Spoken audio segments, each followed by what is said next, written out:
লোকটার নাম বুঝলেন। আর আশরাফ আলীকে বলেছে রহমতুল্লাহ। আসসালামু আলাইকুম ওয়া রাহমাতুল্লাহি ওয়া বারাকাতুহু। আলহামদুলিল্লাহ, আজ আমি আপনাদের সম্মুখে উপস্থিত হয়েছি একটা বিষয় নিয়ে আলোচনা করব।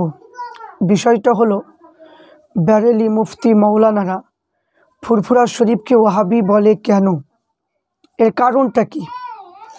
তো এর কারণটা, ওয়াহাবি বলার কারণটা হলো ওরা দেওবন্দি যে সমস্ত আকাবিররা রয়েছে, আশরাফ আলী থানভী, কাশেম নানুতবি, রশিদ আহমদ গাঙ্গুহি, যে সমস্ত দেওবন্দি আকাবির রয়েছে এদেরকে কাফের বলে, এদেরকে কাফের বলে।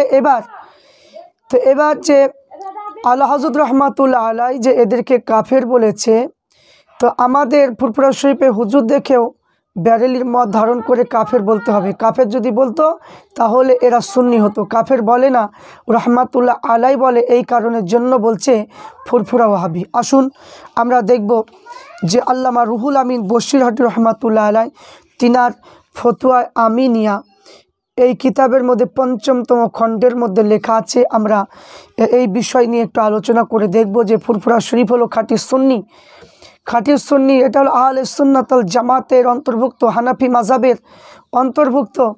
তাই আল্লামা বড় মাওলানা রুহুল আমিন বশিরহাটি রহমাতুল্লাহ আলাইহ তিনি যে ফতোয়া দিয়েছেন আমরা সেটাই গ্রহণ করব, কারণ আমরা ফুরফুরা শরীফের নীতি অনুযায়ী চলি, আমরা ফুরফুরা শরীফকে ভালোবাসি। তাই আমাদের আকাবি যেটা বলবে আমরা সেটাই গ্রহণ করব। অন্যান্য দরবারে আকাবিরা যেটা বলেছে তারা সেটা গ্রহণ করবে, আমাদের আকাবি যেটা বলেছে আমরা সেটা গ্রহণ করব। তো আসুন যে এই কিতাবের মধ্যে ৫ম খণ্ডে ১০৯ নম্বর প্রশ্নের মধ্যে লিখেছেন, দেওবন্দি মাদ্রাসা ওয়াহাবি নাকি? মাওলানা আশরাফ আলী থানভী, মাওলানা রশিদ আহমদ গাঙ্গুহি, মাওলানা সৈয়দ আহমদ বেরলভী রহমাতুল্লাহ আলাইহ, মাওলানা কাশেম নানুতবি, খলিল আহমদ রহমানি এবং কারামত আলী জনপুর রহমাতুল্লাহ আলাইহ, ইসমাইল শহীদ রহমাতুল্লাহ আলাইহ, এই সাহেবগণ ওয়াহাবি কিংবা সুন্নি? এরা প্রশ্ন, বা ওয়াহাবিদের উৎপত্তি কোথায় হতে হয়েছে, তার চিহ্ন কি, এই সম্পর্কে আমরা একটু আলোচনা করব। তো আল্লামা রুহুল আমিন বশিরহাটি রহমাতুল্লাহ আলাইহ তিনি কেন কাফের বলেননি, তার কারণ আছে না নাই? আসুন আমরা দেখি। তো এই সম্পর্কে লিখেছেন, উত্তর লিখেছেন আল্লামা রুহুল আমিন বশিরহাটি রহমাতুল্লাহ আলাইহ, দেওবন্দি মাদ্রাসা ওয়াহাবিদের মাদ্রাসা নয়। দেওবন্দি মাদ্রাসাগুলো ওয়াহাবিদের মাদ্রাসা নয়। বর্তমান সময়ে যে সমস্ত দেওবন্দি আলেমরা রয়েছে এরা তাদের আকাবিরদেরকে মানে না, এরা আহলে হাদিসদের প্রশ্ন, আহলে হাদিসদের ফতোয়া অনুযায়ী এরা ফতোয়া দেয়। এই সমস্ত দেওবন্দীদের কথা আমরা মানি না। কিন্তু এখানে যে আগে যে সমস্ত আকাবির রয়েছে তাদের সম্পর্কে আল্লামা রুহুল আমিন বশিরহাটি রহমাতুল্লাহ আলাইহ বলেছেন যে দেওবন্দি মাদ্রাসা ওয়াহাবিদের মাদ্রাসা নয়। যারা মাযহাব অমান্য করে থাকে, ইমামগণ মাযহাব মান্য করা শিরক বলে, তাহাদের ওয়াহাবি বলে। তাহলে ওয়াহাবি কাকে বলে বুঝতে পারলেন?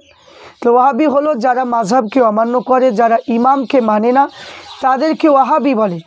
তাহলে এখানে ফুরফুরা শরীফের মানে আকাবির মুজাদ্দিদুজ্জামান আবু বকর সিদ্দিক রহমাতুল্লাহ তিনি মাযহাব মানতেন, সৈয়দ আহমদ রায়বেরেলি রহমাতুল্লাহ তিনি মাযহাব মানতেন, কারামত আলী জনপুর রহমাতুল্লাহ তিনিও মাযহাব মানতেন, ইসমাইল দেহলভী রহমাতুল্লাহ তিনি প্রথমে ওয়াহাবি হয়েছিলেন, পরবর্তীকালে তিনি সৈয়দ আহমদ রায়বেরেলি হুজুরের হাতে বায়াত হয়ে তিনি মাযহাব মেনেছেন। এবং এখানে যে সমস্ত দেওবন্দীদের যে আকাবির আশরাফ আলী থানভী, কাশেম নানুতবি এরাও মাযহাব মেনেছে। এই জন্য আল্লামা রুহুল আমিন হুজুর বললেন যে এরা ওয়াহাবি নয়। তারপরে ইমামগণ মাযহাব মানা শিরক মনে করে তো ওয়াহাবি। উল্লেখিত আলেমগণ কেউ এই শ্রেণীর অন্তর্ভুক্ত নয়। তাহলে উভয়ে যে সমস্ত আলেমের কথা বলা হয়েছে এরা এই ওয়াহাবির অন্তর্ভুক্ত নয়। এবার মাওলানা ইসমাইল শহীদ প্রথমে ওয়াহাবি ছিলেন, যেটা আমি প্রথমেই বললাম যে ইসমাইল দেহলভী রহমাতুল্লাহ আলাইহ তিনি প্রথম কি ছিলেন? ওয়াহাবি ছিলেন। ওয়াহাবি ছিলেন সেই সময় তিনি তানবিরুল আয়ান কিতাবের মধ্যে লিখেছেন তিনি হযরত সৈয়দ আহমদ মুজাদ্দিদ রহমাতুল্লাহ আলাইহি নিকটে মুরিদ হয়ে তরিকাপন্থী হন। তার উপদেশ মতো তিনি ওয়াহাবি মত পরিত্যাগ করে হানাফি মাযহাবের অন্তর্ভুক্ত হন, তো হানাফি মাযহাবের অন্তর্ভুক্ত হন। তো মাওলানা কারামত আলী জনপুরি সাহেব ছিলেন খাঁটি সুন্নি, মাযহাব অমান্যকারী ওয়াহাবি শহীদ লিখনি যুদ্ধ করতে জীবনী লীলা সম্বন্ধে এখানে সমরণ করে গিয়েছেন।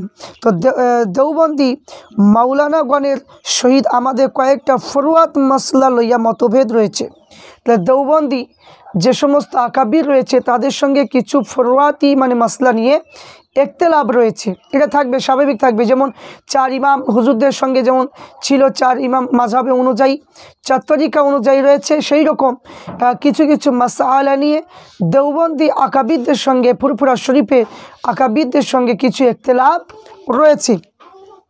এবং শুধু তাই নয়, আমরা মিলাদ কিয়াম মুস্তাহাব বলি, আমরা মিলাদ কিয়ামকে কী বলি? মুস্তাহাব বলি। এটা মুস্তাহাব আমরা বলে জানি, এটা ফরজ ওয়াজিব এবং সুন্নত আমরা এটা ভাবি না, মুস্তাহাব ভাবি। কিন্তু এক শ্রেণী মানুষেরা তারা সব সময় কিয়াম নিয়ে ব্যস্ত, মুস্তাহাব জিনিস তারা ফরজের মতো তারা প্রাধান্য দেয়।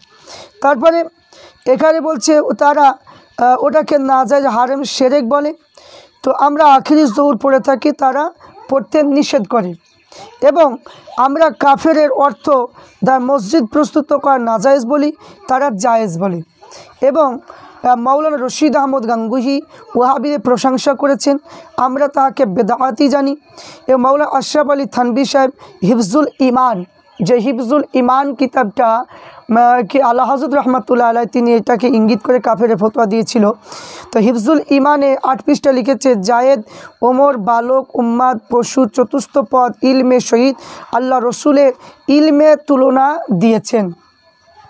তো এখানে মাওলানা রশিদ আহমদ গাঙ্গুহি ফতোয়ায় লিখেছেন মিলাদ শরীফে 13 পৃষ্ঠায় যে আল্লাহ রসুল মিলাদ শরীফকে হিন্দুদের শ্রীকৃষ্ণের সঙ্গে সঙ্গী করার সহিত তুলনা দিয়েছে, শ্রীকৃষ্ণের সঙ্গে।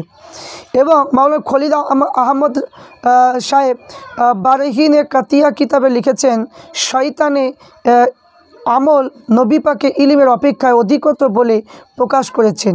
এবং এই মসলা তাদের দুনিয়া বিরাট সুন্নি আলেমদের বিপরীত মত ধারণ করেছে। এই জন্য হিন্দুস্তানে একদল আলেম তাহাকে কাফিরি ফতোয়া দিতে কুষ্ঠা বোধ করে না বা কুণ্ঠ বোধ করে না। তো আমরা বলি মানুষ মাত্রে ভুলভ্রান্তি হয়। আল্লামা রুহুল আমিন বললেন, আল্লামা রুহুল আমিন বশির রহমাতুল্লাহ তিনি বললেন মানুষ মাত্রই ভুল হয়, এবং মানুষ মাত্রে ভুল হয় তাহাদের ভ্রান্তিমূলক মশলাগুলোর উপর আমল আমরা করব না। কিন্তু তাহাদের কাফের বা ওয়াহাবি ইত্যাদি বলে নিজেকে রসনা কুলুষিত করা উচিত নয়। জ্ঞানী মানুষ কাকে বলে দেখুন, আল্লামা রুহুল আমিন বশির রহমাতুল্লাহ আলাইহি বললেন যে দেওবন্দি যে সমস্ত আকাবিররা যে কথাগুলো বলেছে, নবীর শানে বিয়াদবিমূলক যে কথাগুলো বলেছে, সেগুলো আমরা আমল করব না। এখানে কিছু কিছু বেরেলি মৌলবীরা বলে যে ফুরফুরা শরীফের সমস্ত আকাবিরদের কিতাবে দেখি যে দেওবন্দিদের মসলার আমল করে, দেওবন্দিদের মসলা আমল করি না। দেওবন্দিরা এখন বর্তমান সময়ে সব কিছু অস্বীকার করছে, তাই ফুরফুরা শরীফের হুজুররা সেই কিতাবের উল্লেখ করে দিয়েছে যে কোন কোন বিষয় যেগুলো ঘটবে এখন সেইগুলো তুলে ধরেছে, দেখো এইগুলো তোমাদের গুরুদের কিতাবেই লেখা আছে, এই জন্য সেইগুলো হাওয়ালা দেওয়া হয়েছে। এখন আমাদের মানে সে হাওয়ালা মানে দিতে খুবই সহজ হচ্ছে। যেমন মিলাদ কিয়াম সম্পর্কে, নূর সম্পর্কে বিভিন্ন রকমের যে মাসলা মাসাইল মানে হানাফি মাযহাবে রয়েছে, সেগুলো আশরাফ আলী থানভী তাদের কিতাবের মধ্যে সেগুলো তারা মেনেছে, সেইগুলো উদ্ধৃত দিয়ে লিখেছে। কিন্তু এরা বলছে যে তাদের দলিল নয়, তাদের দলিল নয়, আমাদের হানাফি মাযহাবের দলিল রয়েছে।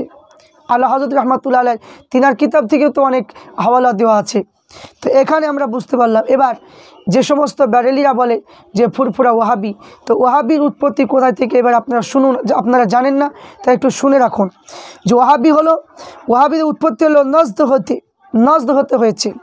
মিসকাতে 582 পৃষ্ঠায় লিখেছে, সেই বুখারি থেকে উদ্ধৃত করা হয়েছে। তারা বলল, ইয়া রাসূলুল্লাহ আমাদের নজদের জন্য দোয়া করুন। আবার তৃতীয়বার বললেন, ভূমিকম্প বিকল্প উপস্থিত হবে, তার শয়তানের সিংহ দিতে হবে।